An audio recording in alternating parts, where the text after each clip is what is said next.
What's going on, everybody? I have all the trucks kind of planned for right now, so I stumbled across this guy here on the internet, and now I'm kind of learning about how to stack hay in a big old hay barn in Oregon and how they turn their double trailers around in tiny little bitty areas. So pretty neat stuff. I thought it was cool. I don't know if you're allowed to show YouTube videos on YouTube. I don't know how that works, but anyways, I thought it was a neat deal. Learn about that. So, excuse me. Get my chair pushed back into my desk there. My desk is very, very organized. Okay. So the real reason for the video was I wanted to do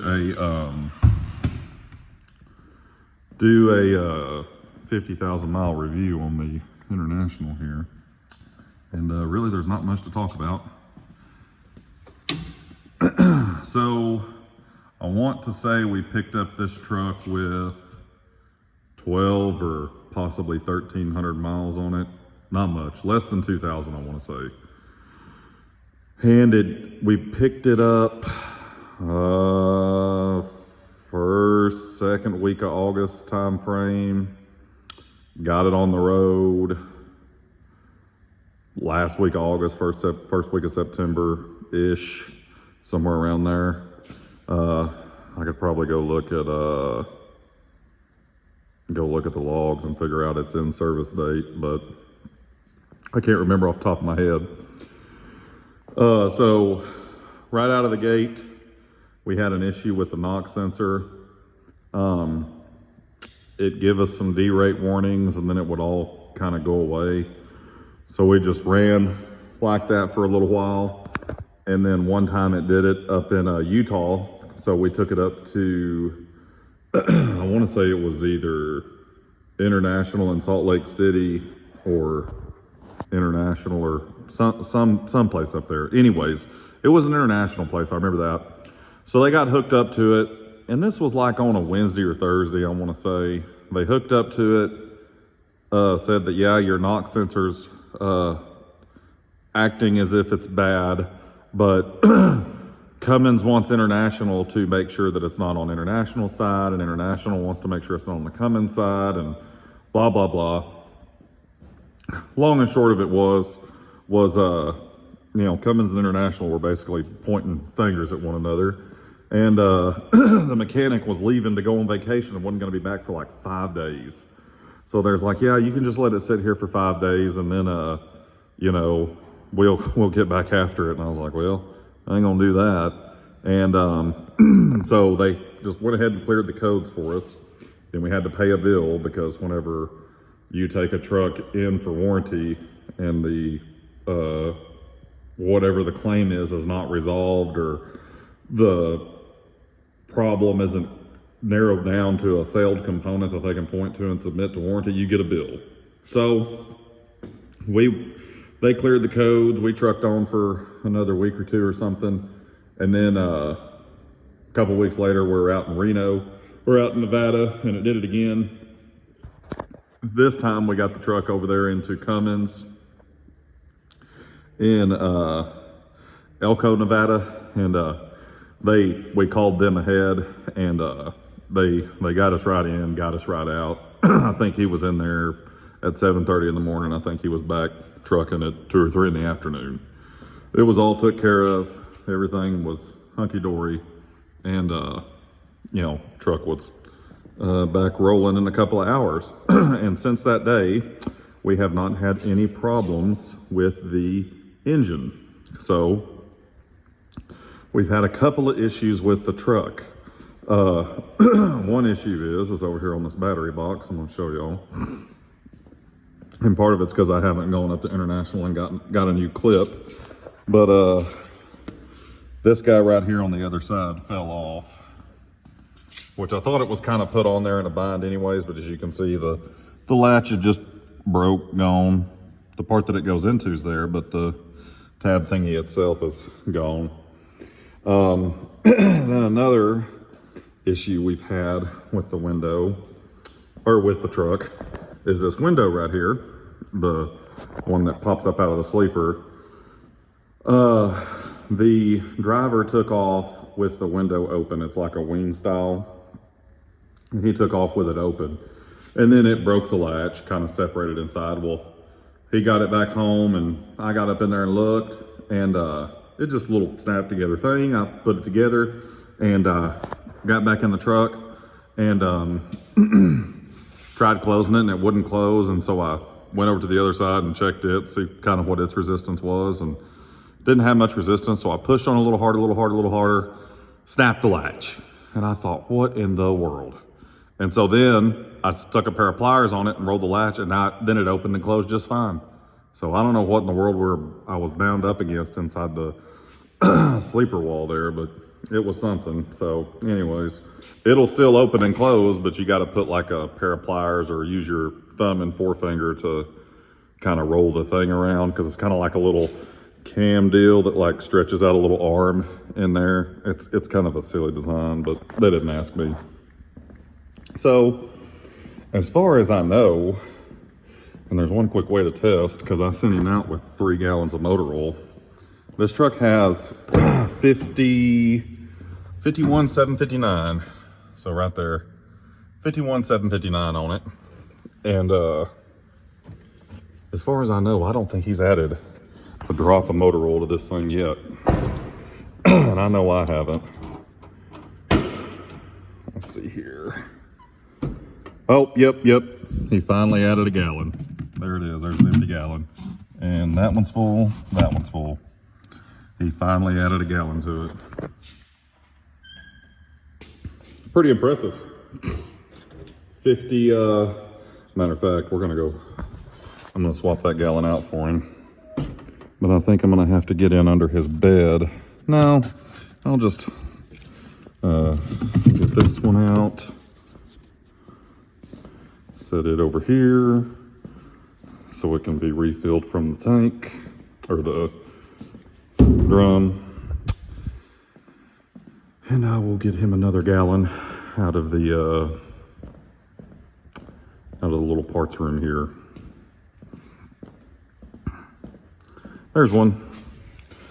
Throw that up in there, and he'll be ready to rock. So, anywho, 1 gallon of oil and 50,000 miles is pretty darn good.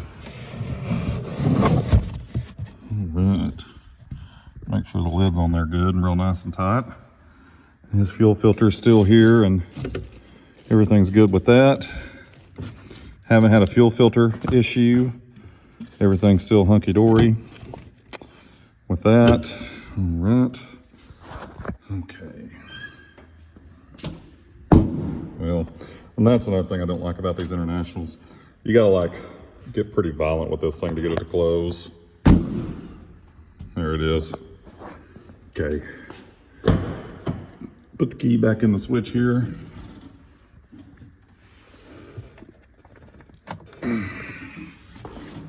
Okay. Now let's go pull the dipstick and see if it's full. Been sitting in here, probably 3 or 4 hours. Come on, focus. It ain't gonna focus. Let me do it this way. Come on. There it is. Yep, so it's just darn near to the full mark. That's really good. That is, that is really, really good. Now I gotta go find a rag. Wipe this thing off with. Here's a bunch of them. Here's one.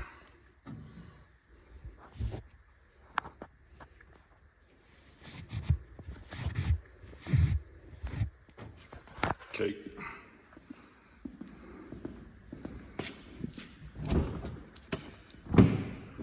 Okie dokie. Yeah, that's really good.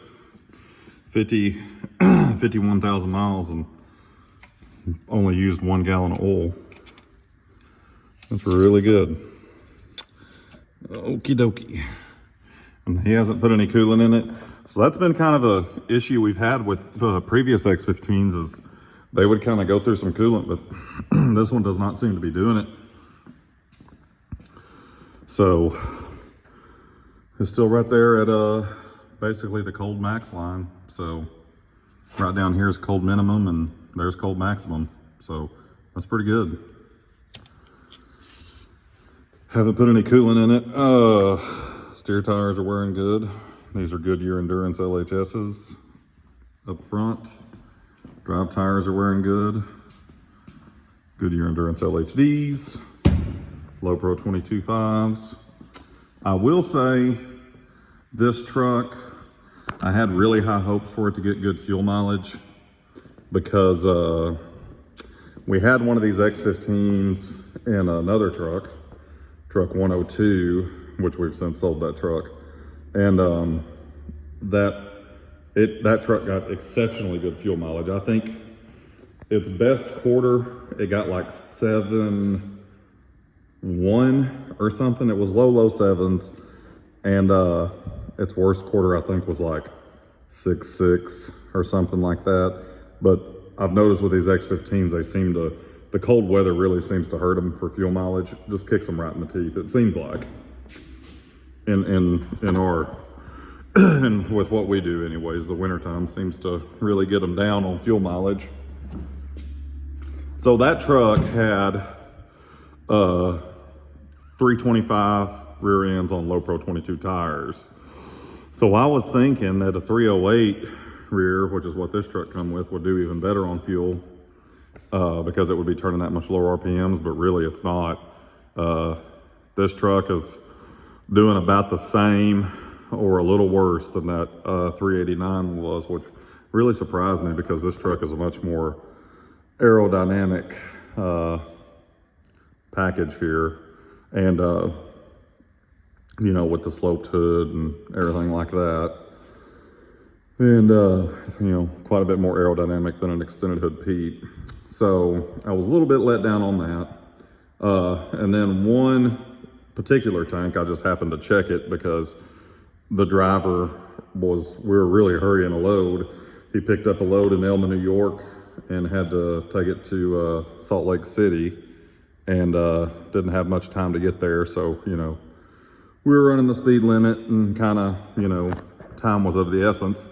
And I just happened to look at one of his fill-ups there on the computer, and I think it got like 5.8 for that particular fill-up, which, you know, foot down across I-80 in a crosswind, you know, these things are gonna happen. But all in all, pretty good. We've had very good uptime with it. I'm really very happy with the minimal oil consumption and non-existent coolant consumption. We're about to do the first oil change on it in another 10,000 miles. I know, come over to my house, shoot me, because I'm destroying my engines. I know, it's just terrible. So we'll do the first oil change at 60,000, and we'll see how it does on its next oil change. See if it starts using a little bit of oil. But we've had that kind of thing with our X15s, man. They did not. The oil consumption was like virtually non-existent. They would go through a gallon pretty quick, like when we would first get them, brand spanking new, and then after that they just would stop for some reason. So our Packars, we got one that goes through a gallon every 10,000 miles, and another one that it'll drink a little oil when it's out west in the mountains. And then another one, I think it kind of does about a gallon every 10,000 miles. Sort of deal. So these X15s are a whole lot better on oil consumption than those Packars are, for sure. But all in all, I'm pretty impressed with this. I mean, pretty satisfied with this truck. You know, it hasn't been a colossal disappointment by any stretch of the imagination. I had my hopes a little higher for fuel mileage, but that was probably just, you know, my own doing, not being realistic. I was hoping for over 7 miles to the gallon out of this truck. But no, it ain't done it so far. And it's, you know, it's got an APU on it and everything like that, so it's not excessive idle. Driver doesn't drive fast. He drives about 68. And, you know, I know because I keep an eye on these things. I think it's just, maybe it's these 308 rears. Maybe these X15s just really like those 325s a little better. Maybe it's just not turning enough RPMs going down the road. And possibly, I don't know. I'm not a scientist. But anyways, just wanted to get on here and kindly give y'all an update on the truck 114 here. Oh, also, we got a real mechanic here now. That's his box, that black one. He's not here today. He comes over here and works in the evenings and on the weekends. And he comes, helps me out with our trucks and stuff like that, and works on some of his some customer stuff and this and that throughout the week occasionally. So another thing, so we got the mechanic. Another thing is we're gonna get another truck, and that'll be my truck. And I'm looking to get back on the road just because, you know, we kind of need to do some stuff to kind of strengthen up what we've lost in a margin, I guess is a good way to put it. Because, you know, the cost of doing business is so much more now than what it once was. So we kind of have to resituate, and I'm gonna get it. So basically that means I'm gonna put myself in a truck, since, you know, I'm on salary, and my salary isn't near what a truck driver makes. So that should help the company out. Plus, we've got a guy that's gonna come over as a company driver, so I'll hop in a truck for a little while till he gets here. Then he'll probably hop in that truck, or we'll buy him another truck, or we'll see what the world's doing whenever that happens. Because, I mean, I hate to think too far out right now, because nothing stays the same for very, very long. But anyway, that's where we're at. Did not intend for this to go on for 18 minutes, but nevertheless it has. And all in all, the International LT has been a pretty good truck to us. Don't think I'll be buying any more of them because of the colossal plunge in resale value, and I just don't want to let my equipment age to the point to where it would be feasible to own these trucks. So these carriers that buy these trucks and put 400,000 or 500,000 miles on them and turn them and get a new bunch of them, I mean, I don't understand how they do it. They must have a really awesome rate per mile or something. I don't know, it escapes me. Or they're getting them volume discounts possibly. I mean, I have no idea. I'm just guessing. But I don't think I'll be buying any of them, for one, because the fuel mileage is not that great on this unit in particular. There's been a few little odd and end fit and finish concerns that I'm not really pleased with. And then the most important thing is just the resale value. Now, if I get backed into a corner and this is the only truck I can afford, clearly this is what we're gonna buy. And we will chew the next bit when we have to. But if we can avoid having to take the big, huge bath at the end of the term of owning a truck, then of course I'm gonna try to avoid that. But either way, neither here nor there. This thing needs to go to the truck wash terribly. I think I might take it up there tomorrow after I get done running some errands.